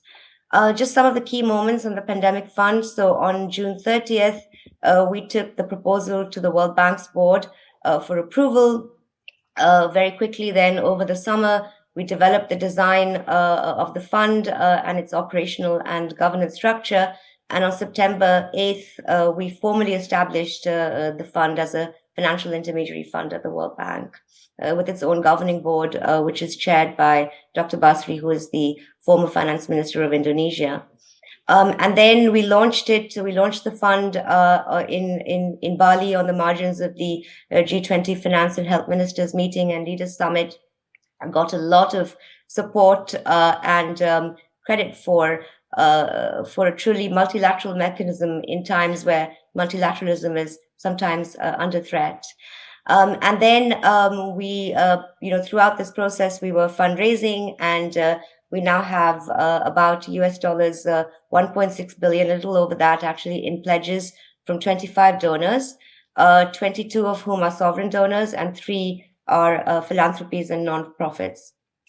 And as I speak, we're now working on various elements and getting ready for the first call for proposals. Next slide, please. So what are the key objectives and value added of this fund? First and foremost, it provides a dedicated stream of additional long-term grant financing for critical investments in pandemic prevention, preparedness, and response in low and middle income countries, that is our IDA and IBRD member countries who are eligible to borrow from us, through investments and technical support at the national level as well as at the regional and global levels. And secondly, to support and reinforce capacity building and implementation of PPR, if I may use an acronym, under the International Health Regulations 2005 and other internationally endorsed legal frameworks. And here I should emphasize that there's a strong focus on a One Health approach in the way in which the fund will operate and the kind of projects that the fund will finance. Some of the critical sort of value additions of this fund are, one, that it mobilizes funding from non-ODA sources. We've already mobilized funding from private philanthropies, and we'll do more of that. It promotes coordination among key agencies engaged in PPR and serves as an integrator rather than creating yet another silo in the global health architecture space, which is already quite crowded. It complements domestic PPR investments and external financing. It's not a new institution. It's set up as a fund that channels resources through existing institutions to keep them focused on this important agenda of pandemic prevention, preparedness, and response, and also serves as a platform of advocacy. So on its design, one is its flexibility to work through existing institutions. We have 13 accredited institutions that are multilateral development banks, the WHO, UN agencies, etc., to expand their ability to support capacity building for PPR using a One Health approach, and to keep them focused and sustained on this agenda in the face of multiple crises. And secondly, a key design feature is also that it incentivizes increased efforts by countries themselves and catalyzes financing from multiple sources at the project level. So every dollar of grant financing that we will provide will hopefully mobilize more money at the project level. Next slide, please. And you can double click it or triple click it. It's about the structure and operating process. I won't go into this in much detail, just to say that It has its own governing board comprising donors and partners. We have a technical advisory panel that's chaired by the World Health Organization, by Mike Ryan, who's executive director at the WHO. The World Bank serves as trustee, and the secretariat that's hosted at the bank, of which I'm the executive head, is staffed with staff from the World Bank, but also from the WHO. So we're working very closely with the WHO in the operationalization of this fund, and it works through a variety of implementing entities, as I mentioned, to provide resources to beneficiary countries and regional organizations in support of the objectives. We can move to the next slide, please, on the board structure. I won't go into much detail here, but just to mention that the structure and the governance of the Pandemic Fund is grounded in the spirit of shared responsibilities that are needed to address global public goods. Investing in pandemic prevention, preparedness, and response is a key global public good. Every dollar that we invest in this agenda now, anywhere, will save lives and economic costs for generations to come. So in that spirit of shared responsibility, we have an inclusive governance structure with balanced representation from contributors and what we call co-investors, who are the potential beneficiary countries. And the board also provides a strong voice for civil society, with 2 voting seats for civil society organizations, and a strong focus on transparency and accountability. Next slide, please. On scope and areas of focus, what will the fund do? So based on extensive consultations with our stakeholders, the fund's board arrived at 5 key areas that we will be focusing on. The first one is strengthening surveillance, collaborative intelligence and early warning systems, and building capacities for laboratory systems. And here I should mention that a very strong focus on integrated surveillance that includes the surveillance of zoonotic diseases. Most pandemics, I think, in our living memory have been pandemics that have been caused by animal to human transmission. So zoonotic disease surveillance is a central feature of the fund's work. Secondly, community engagement, that is public health, social measures, and building resilient populations. Thirdly, care, which is essentially building a strong public health workforce. Fourth, emergency communications coordination and management, which really requires a whole of government approach, working across ministries and departments in the face of a pandemic. So getting that prepared ahead of the next pandemic and building the necessary coordination systems, legislation, and so on, so that when the pandemic strikes, a government is properly coordinated. And then lastly, the 5th area is investments in medical countermeasures, vaccines, therapeutics, diagnostics. So all of this would happen through capacity building at the country level around these critical needs, but then also to build regional and global capacity with support that cuts across multiple domains. So when it comes to surveillance, for example, or reporting and information sharing, then that has to be aggregated from the community to the subnational, to the national, to the regional, to the global level. So it's kind of the networking up of data. Regulatory harmonization is another important piece that needs to be tackled at the regional and global levels. Regional public health workforce capacity, and then also building capacity for coordinated procurement, development, distribution, and deployment of medical countermeasures, so that next time round the world has equitable, affordable, and timely access to these countermeasures. Next slide, please. So we've made a lot of progress in a very short period of time, and I won't go through all this, but this is just to sort of provide you with an indication of all that's been done and all that's happening. Turning to the next slide.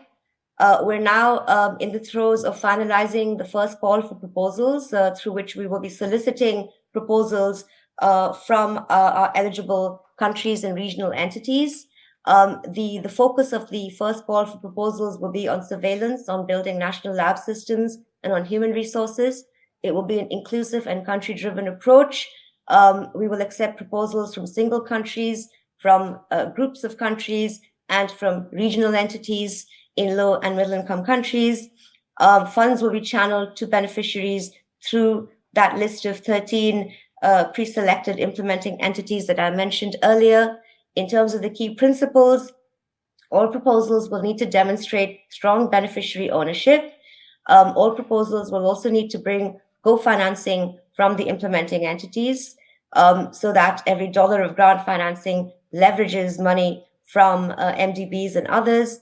And we'll also be requiring co-investment from beneficiaries to the extent they can do so. Of course, if they are debt distressed or or at risk of being in debt distress, then they won't be required to provide co-investments, but others will be.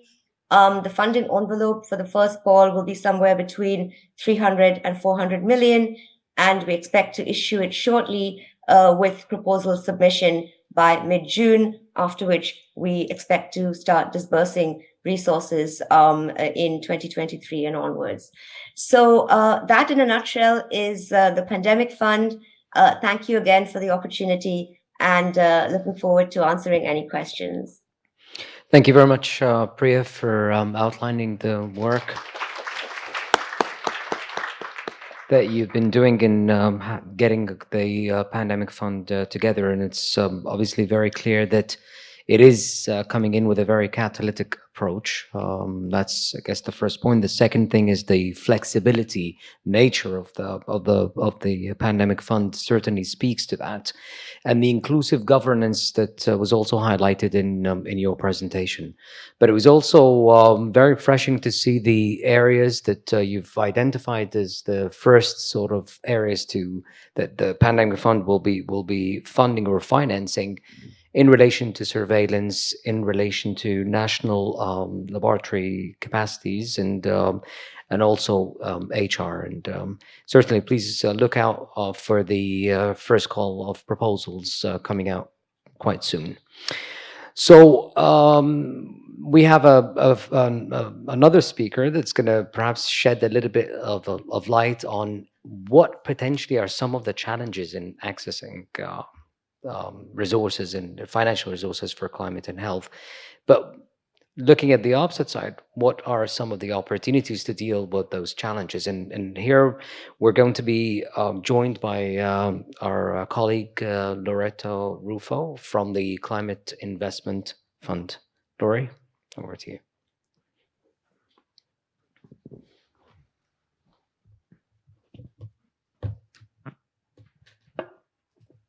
Hello, good afternoon, everyone. I'll try to be very brief by trying to answer Tamer's questions directly, and then I can answer some of further questions that you may have. So basically, I will start by giving some data and facts on why there is, an enormous challenge for channeling more finance to build climate resilience in the health sector.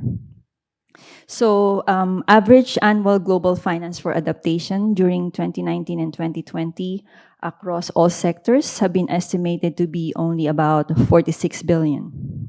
And if you think about it, this is just a mere 8% of the mitigation finance, which amounted to over 570 billion. And out of that relatively modest amount of financing for adaptation, nearly 80% went to infrastructure, went to transport, went to water resources, agriculture, and land use. And also, of course, part of it is on disaster risk management. The unfortunate thing about it is that the health sector only received less than 1% of that adaptation finance, a very tiny fraction of the estimated level of funding required to address the adverse health impacts of climate change. And also, the other fact about this is that most of this funding are fairly recent, and they are not consistent year on year. WHO also found that health is a priority in the majority of the national adaptation plans of countries. But the concern and issue here is that there is only little follow-up in terms of implementation and in terms of funding allocated for these health priorities to address climate change. And there are a number of issues, and I think Dermot has also mentioned some of this, which I will just reiterate, behind this apparent disconnect between well-recognized health risk from climate change and the very little amount of financial flow to support the health sector to adapt to climate change. At the national level, prioritization of adaptation financing tends to target sectors that are perceived to be at high risk, such as I have mentioned earlier, infrastructure, water resources, agriculture, and health is not always a priority for adaptation financing because national government thinks that health does not lead to immediate economic benefits or growth, hence, it is not a priority. Health authorities also, including health ministries, face several barriers to accessing climate finance.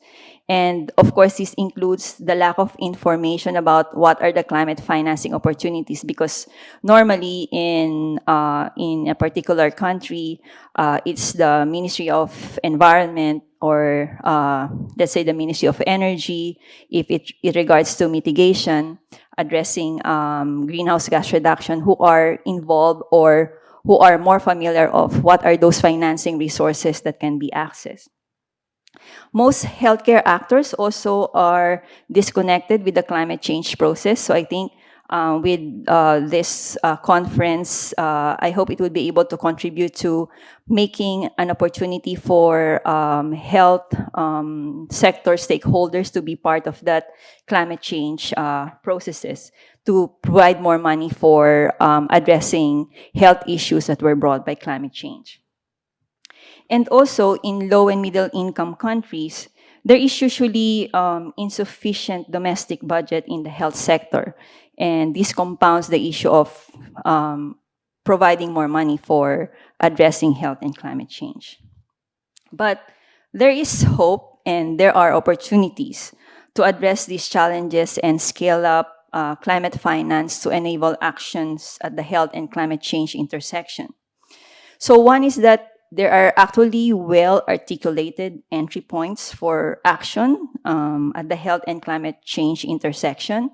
For instance, we collaborated with World Bank. I mean the Climate Investment Funds collaborated with World Bank, where we conducted a analysis and also developed a menu of options that the health sector can take to take advantage of what are those different COVID-19 actions that you can take, but at the same time, integrate mitigation and adaptation solutions in these activities. So maybe I can just give a few examples. Ensuring that resilience of health facilities against climate-related disasters, such as electricity disruption.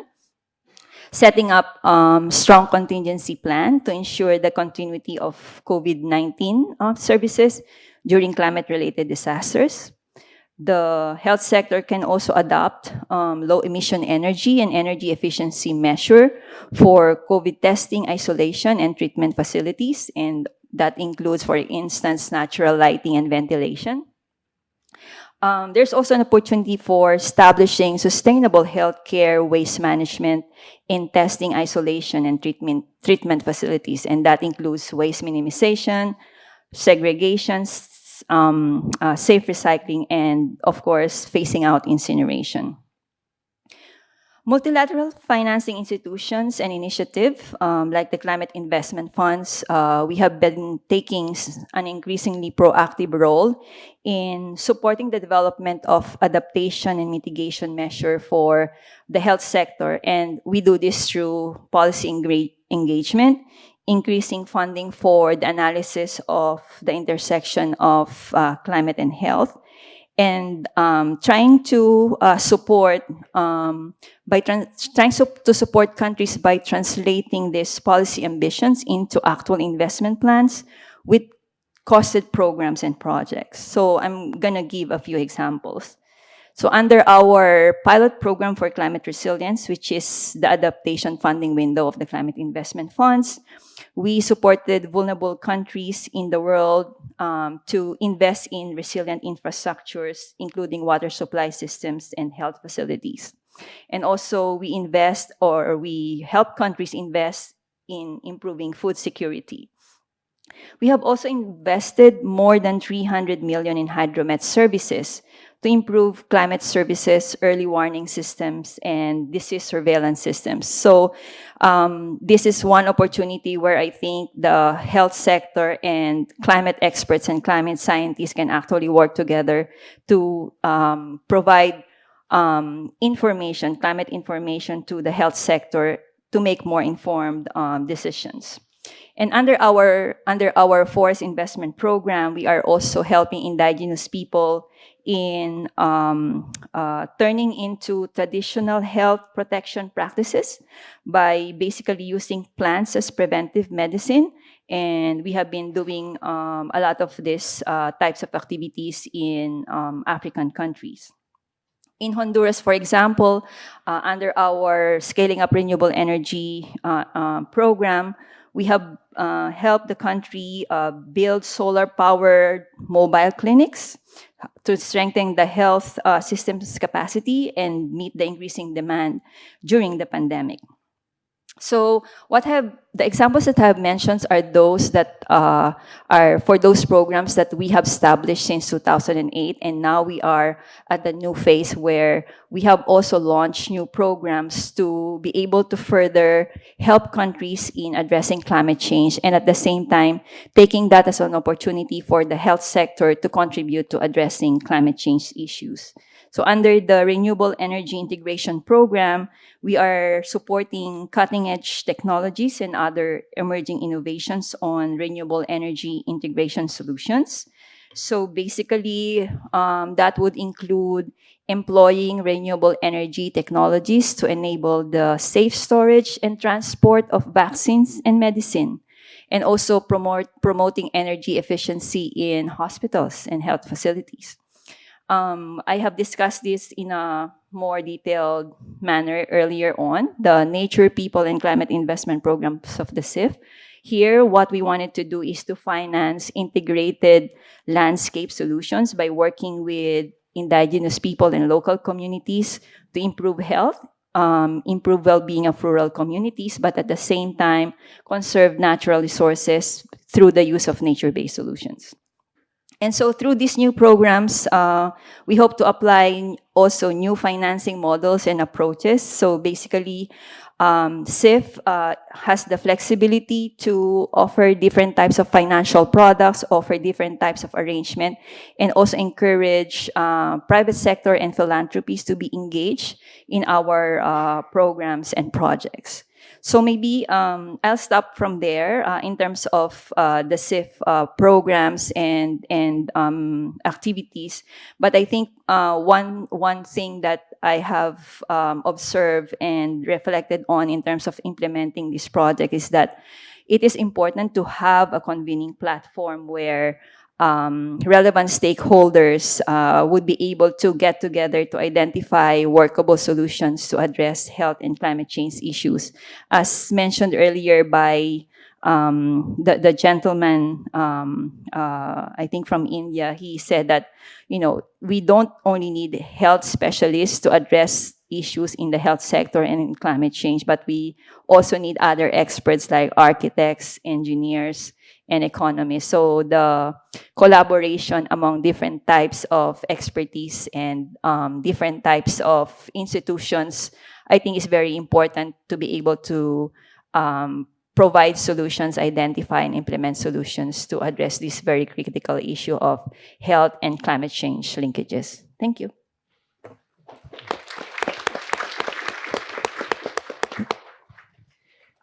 Laurie, thank you so much for those remarks, and thanks for highlighting the so many different opportunities that the Climate Investment Fund brings into this space.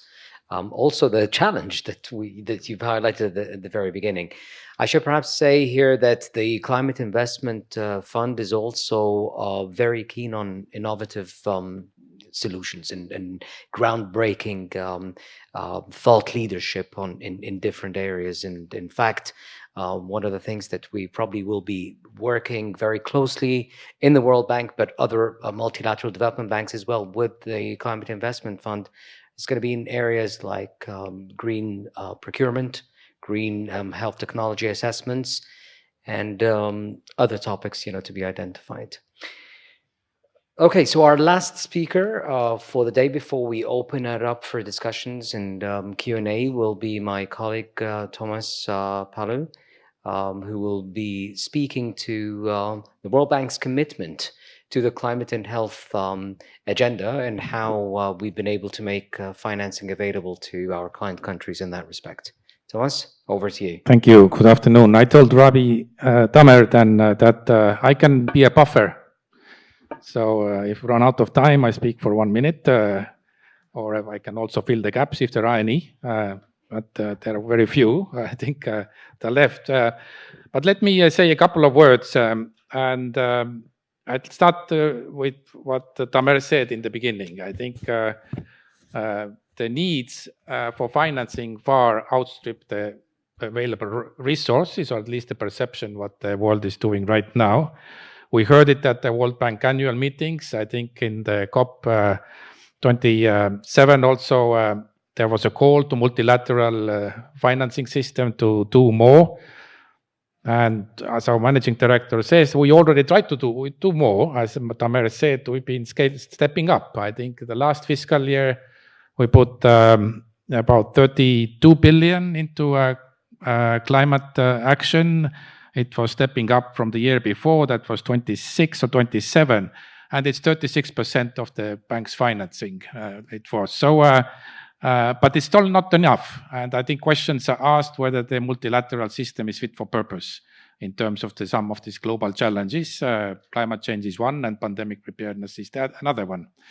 So, and what we are doing, what the bank is doing, we are working on something we call evolution roadmap, exactly to respond to this new global context. And it's pretty significant exercise because it looks at the bank mission, which is a World Bank mission, which is to eradicate absolute poverty and boost the prosperity of the bottom 40%. I think this equity dimension, cross-cutting dimension, this will stay.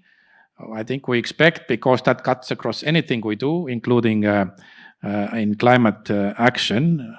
Looking at the operating model, part of the problem of development banks is that we are very much country focused. It's country demand, but global public goods cut across borders. So what can you do in this context? So are there ways we can do more regionally or globally? Or financial capacity. The multilateral banks are still banks. They are constrained by their capital base. So what can you do, and how can you, in addition to mobilize more concessional financing to co-finance, let's say, development banks funding, and also make it more attractive to ministries of finance, because blending grant resources, be it pandemic fund or climate investment fund, would make it would increase the overall envelope and make it more attractive to ministers of finance. So this is work in progress. We expect something first to be more seriously discussed in April at the spring meetings. But how this could all work out for health, and I think I'm trying to summarize some things I've heard also in this conference. The question is, I think, already discussed: invest in what? I think, Diarmaid, you also raised these questions. And just the previous session, I think in the morning, we discussed some of the new diagnostic tools that should help countries to figure out where they need to invest in terms of their adaptive capacity, and also making the economic case for ministers of finance of the cost of inaction in that space. And that's all from health sector perspective. And of course, the climate change Lingo has this adaptation and mitigation, how to do in both. I think I'm not going to go in more detail into this because it's already been discussed. Tomorrow there will be discussion on some of the bigger economic issues and sustainable kind of economics and sustainable development or sustaining Earth, the do not model. And I think it will argue that there are still populations in the world that need to be lifted in terms of consumption, including energy consumption, to sustainable world. But I already asked, how can you do it by delinking this development lifting from carbon emissions? I think that's all the development banks, well, at least the World Bank is. We also heard, for example, that the Islamic Development Bank, we had a side session, committed to comply with Paris, what they call it, Paris alignment, to make anything we invest into climate sensitive. We call it climate co-benefits. I think that was also mentioned. So this, from the World Bank perspective, comes into effect 1st of July this year. That means that anything we do needs to be also justified or analyzed in terms of climate change, climate action.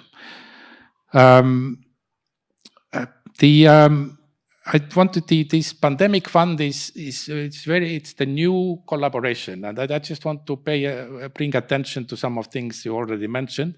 The catalytic nature.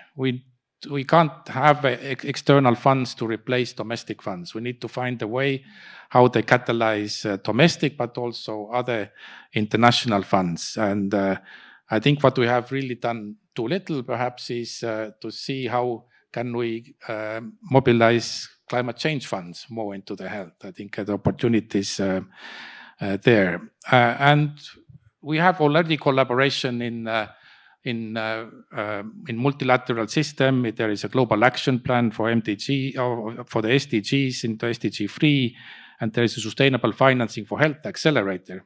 And we had a side meeting here and looking at how can we integrate climate change into domestic financing. I think the Egypt's example is leading the way. In that space, we also discuss a lot health taxes as something that raising health tax and mobilizing resources for health from health taxes will also bring health benefits and also increase overall fiscal space for governments to help to finance essential expenditures. If you talk to our tax people in the bank, tax policy people, they explain, but the rationale is exactly the same as for carbon taxation or removal of carbon subsidies. So how can we bring these two agendas together, and also in the space of green financing? But ultimately, my own understanding is that there is no single solution that would mobilize all funds. I think you basically need to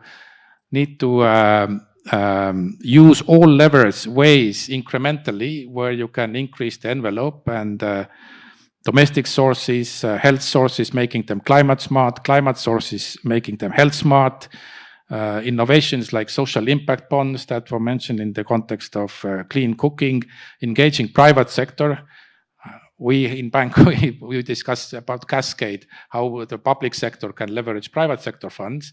Very happy to hear that in India, there is thinking that actually private sector funds can also leverage local government funds. So we can use all of them. And the last point is there still needs some collaboration, discussions on how this working better together and how to coordinate it all so that it all doesn't go off on parallel ad hoc multiple directions. So thank you.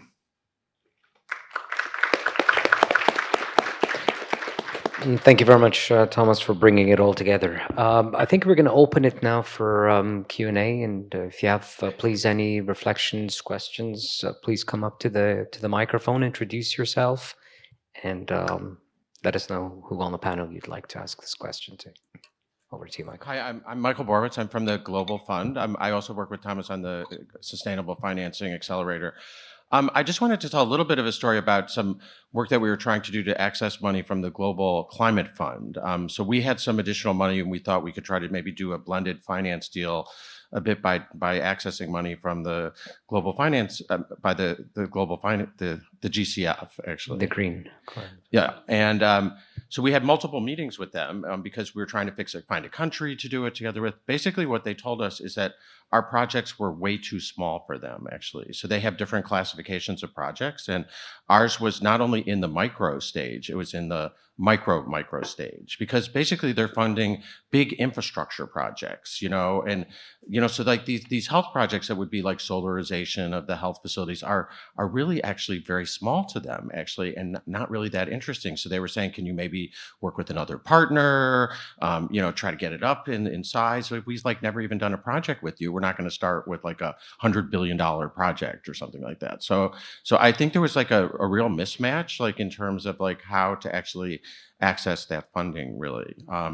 And I think I'd be very interested on your reflections on that, about how we might do that. And it was interesting because they suggested that we've done some work with the UNDP already on solarization of facilities, that we go back and work with UNDP, and then UNDP was actually pushing grant funding. So we weren't really talking about trying to expand the envelope from blended finance. But I would like to emphasize Thomas's point that we have in health a lot of these grant-based organizations, the Global Fund being, foremost among them, where we give out $4 billion in grant financing alone every year, and Gavi similarly.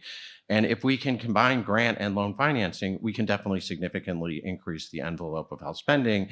And with that, we can cover, I think, the expenses for the conversion of the health sector to be, less carbon intensive, like for solarization and for renewables. That would all be within the scope of health spending, with expanded, if you actually did work together on blended finance. So I think that's really the future.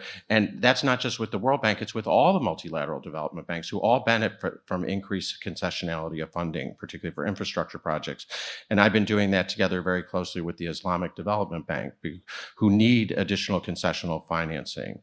And then just finally, on Sierra Leone, I totally agree with that really something needs to be done in Sierra Leone. I worked very passionately and felt exactly the same about Sierra Leone.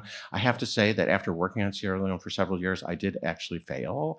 And so I did WhatsApp my friend Abdul, who said that he's waiting for Harari to come there, actually, and solve the problems in Sierra Leone, actually. Thank you, Michael. Please. Hi, my name is Angela, and I'm a partner at Swasti. It's a civil society organization that has more than 1,000 small, medium, and large civil society organization partners in this region. And my question to you is twofold, and thank you so much for the brilliant education I've had for the last couple of hours. I have reams of notes. But two questions for you. I know with the World Bank and all of these financing facilities you are talking about, what are the opportunities for civil society organizations, particularly, we've heard from the plenary, diversity is great. The civil society organizations we work with are typically those that represent invisible population and unreached population. So even if you did finance the governments, these civil society organizations and vulnerable groups will still be left behind. And my second part of the question is, can you talk a little bit more about innovative financing mechanisms that you might have for climate and health nexus solutions? Thank you. Thank you. Go ahead, please. Yeah, thanks very much. I'm Ritu Sudan at WHO. I really appreciate from WHO as well the amount of collaboration relating to the new fifth. And perhaps just to underline that what Priya said, that it includes voting members from low and middle income countries as well as civil society organizations, given that you have, from what I can see, something like 30 other financial funds on your website. That seemed, and maybe a handful, not just one, but 4 or 5, seem to focus on climate action. Perhaps you can just say how those several are related to the new one that you described. Is there some specific experiences or lessons that you can generalize, given this range of funds that are already out there, good or bad lessons, or more specific to some countries that you could share, and perhaps just on the presentation relating to indoor air pollution. Is it possible that if you could compare to air pollution, for example, in restaurants where people are paid to cook, and if you could compare what is being done to address that issue versus what is not being done, perhaps to avert DALIs or address that issue where women are not paid for that work. And I think that addresses a broader issue of how women's work, when it's not paid, or other people's work, caregivers, that it's ignored. Just a thought. Thank you. Hey, I'm Wamik. I'm a health specialist with the World Bank. And I had a question for Ashland, actually. Not a question, more of an observation. So you mentioned, if I understood correctly, that you're looking for effects particularly on women, right? Of improved indoor air quality. Now, one of the things that we want to think about is in the longer term, these women, when they're cooking inside the home, they're with their children. And the indoor air pollution affects children probably more harshly than it does the middle-aged or late adolescent woman who's doing the cooking. So depending on what you're tracking, which outcome indicator, chances are you're going to see that the exposure they've had in the previous generation, when they're coming into their own household and they're doing their own cooking, they're going to end up with similar physiological effects. So maybe this is not something you'll be able to detect in your sample. So just a note. Thank you. Please go ahead. Yes. Yeah, I'm Keisuke Nansai from National Institute for Environment Studies. May I have a question to the Marmit? Sorry, they are from the WHO. So my question is that the consistency with the 1.5 degree world, I mean, the aiming at the carbon neutrality.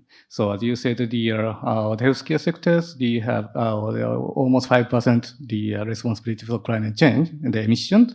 Then, therefore, I think that should aim at the carbon neutrality healthcare, but it's very tough, hard, they have the goal, I think.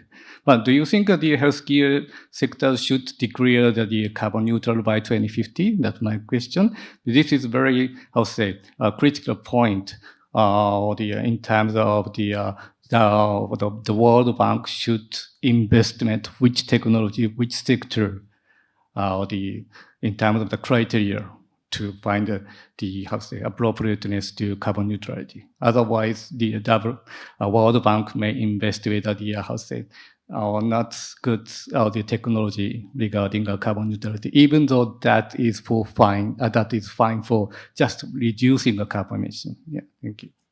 Thank you very much. Very rich set of questions. I'm going to pass it back to the panel. Please feel free to tackle any of the questions that were either addressed specifically to you or some of the more general questions. Perhaps we can start with you, Dermot. Sure. Thanks very much for the questions. I'll comment on a couple of that. It's very interesting. Thanks for the intervention on the Global Fund. That's really interesting. I would say that we've also been talking to the GCF for getting on for a decade, and it's been difficult to get over the institutional barriers of the things that they're comfortable doing and that their mechanisms do compared to what we think needs doing in health. So I'm not super surprised that it's been difficult to make that connection. I think just as a more general comment on the financing and the scale of financing, I think all of the stuff that we're talking about trying to make the mechanisms work better and more coherently is really important. I do think it's important not to lose sight of the really big picture. If we're talking, the Global Fund's fantastic. It's a big investment. GCF is somewhere in the same magnitude of size as the Global Fund, and yet if you look at the scale of subsidies that go to the fossil fuel industry, as I mentioned earlier, within about a week, if I'm just trying to mentally do the calculations, in direct financial support, they get about as much as either the Global Fund or the GCF gets in one of their 5-year replenishments. So when we have this idea that we have to be careful with resources, we do, but largely because the money is being spent elsewhere. If you take into account the health co-benefits, the health, the uncosted health externality, I think they get in, I think it's within a day, they get more than both the GCF and the GFF get for one of their replenishments. So it's important, that's why I think it's so important we also have the social movements here that talk about the fact that there is a bigger picture. The money is not going where it needs to go. I think, having said that, in the universe we're in, we do have to push that envelope, but also make the mechanisms work better. I think just to answer the question on the 1.5 degree centigrade world, it is just about within reach. It's not yet quite off the table, and it's critically important. We'll hear, have heard from our colleagues in small and developing states that's a limit. That's not a goal for them. We absolutely can't give up on that.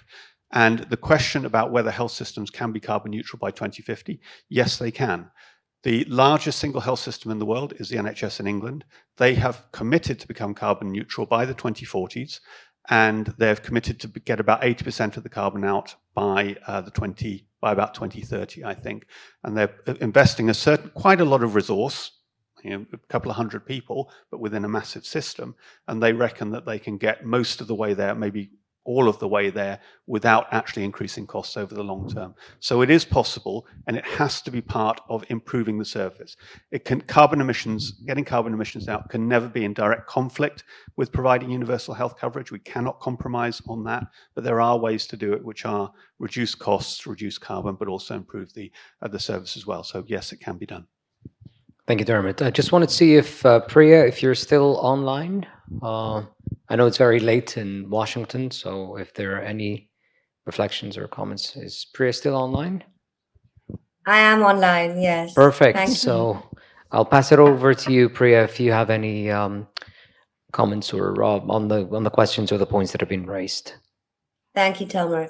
So maybe just one point, and this is building on a point that Thomas also made towards the end, which is this whole question of incentivizing governments to do more. And I think one of the challenges in pandemic prevention, preparedness, response, similar to climate, but even more so, is that I guess there's a parallel with climate adaptation, that the benefits are not so visible. They take a long time to materialize.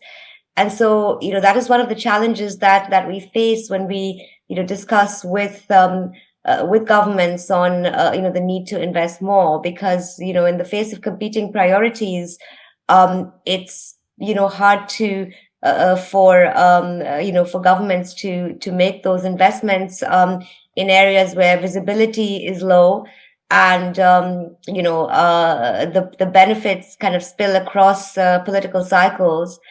And in the area of pandemic preparedness, it's even more challenging, because if you're well prepared, then of course you'll be able to face a pandemic well, but nobody will know what the opportunity costs were. Nobody will know what would have been the cost had you not invested, right? So I think that's where grant financing and concessional financing, really plays a very important role. And our goal is to use this grant money to sort of demonstrate the benefit of investing and sort of making that sustainable. And so one of the kind of the areas that we're focusing on very strongly, which I didn't mention in my presentation, was also sort of a very robust results framework that allows us to monitor and measure progress using metrics like the 717, how many days it takes to detect a pandemic, how many days it takes to report and contain, and then if we can show that the investments we're making in capacity building sort of can produce tangible results, then we're hoping that will help push the envelope. So that's just one thought I wanted to share, but nothing else. And again, to emphasize the very good collaboration with the WHO, and to re-emphasize that we're actually quite unique in our governance structure, with 2 voting seats for civil society and an equal balance between sovereign contributors and sovereign co-investors. So with this kind of structure, very inclusive, we hope to be able to produce strong impact in a short period of time. But thank you again. Excellent. Thank you very much, Priya, and thanks for staying with us until now. I know it's quite late in Washington. May, are you still online with us? May Farid from Ministry of Finance in Egypt?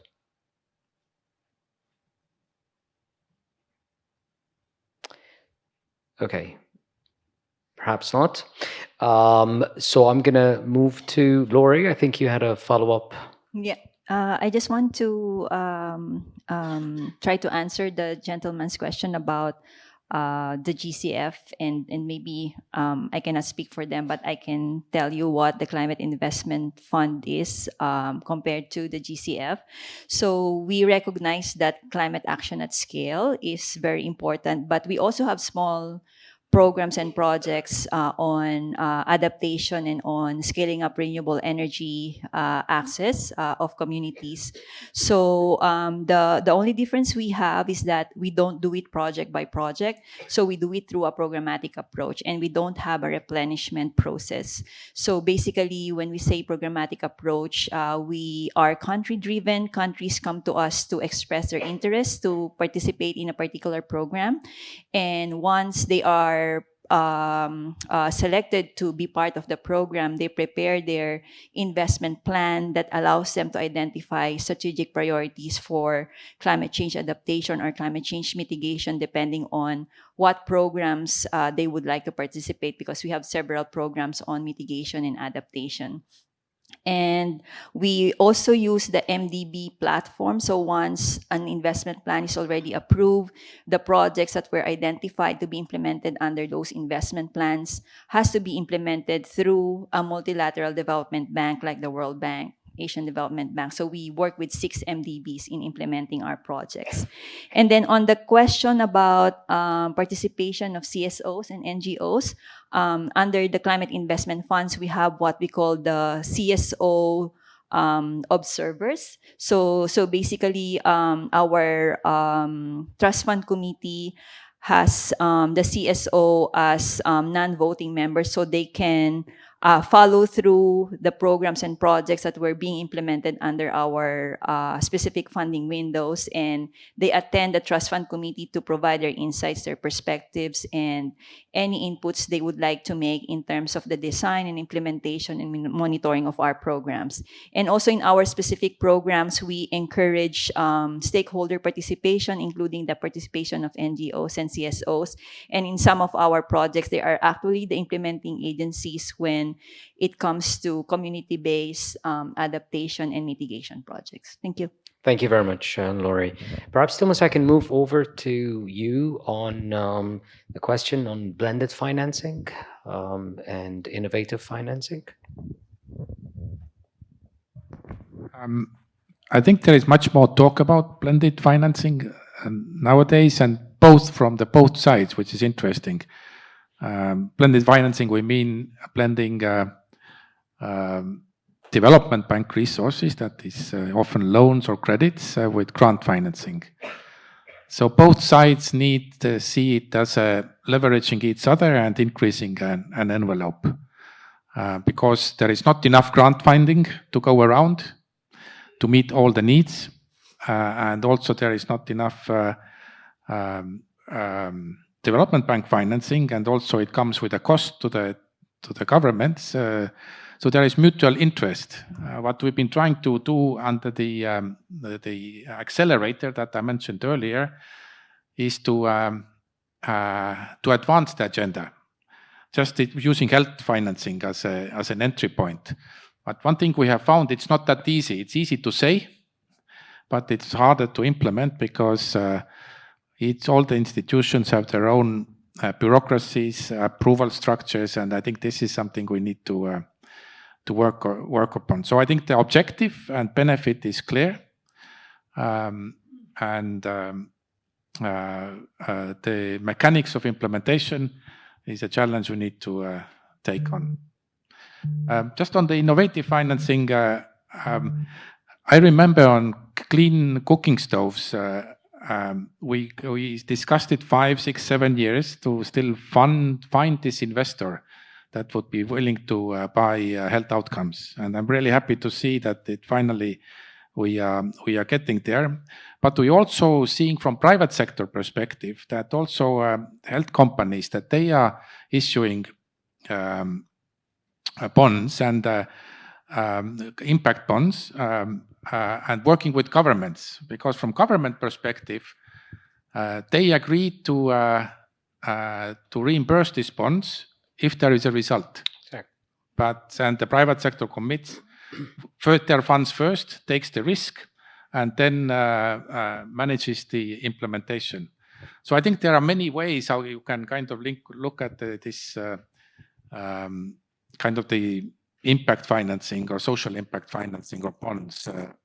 But it's really also difficult way to make it happen and go to scale. I think there's still on small scale interventions. Thank you very much, Thomas. Ashlyn, would you like to take the comment on the air pollution? Yeah, definitely. Thank you.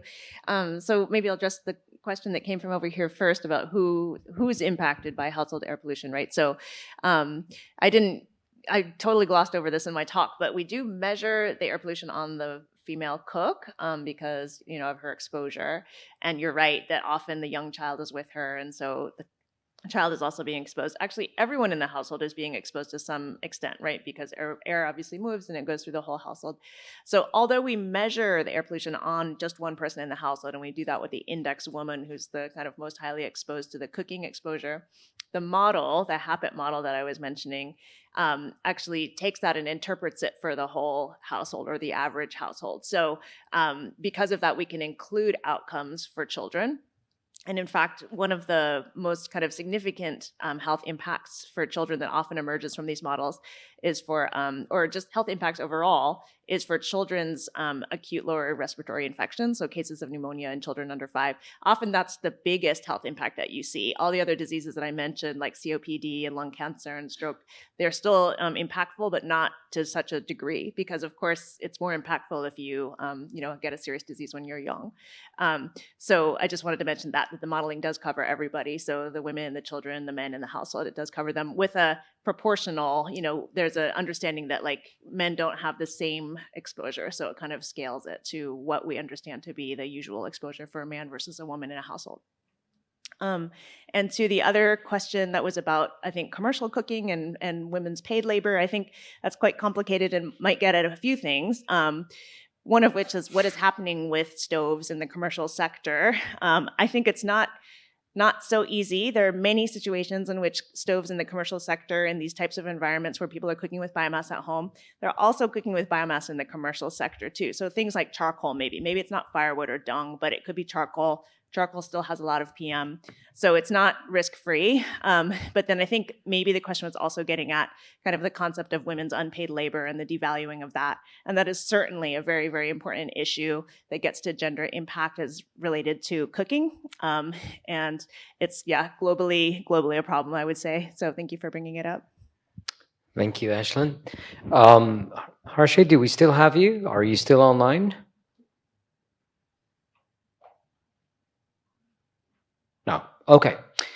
All right. Well, I guess that really brings it all together.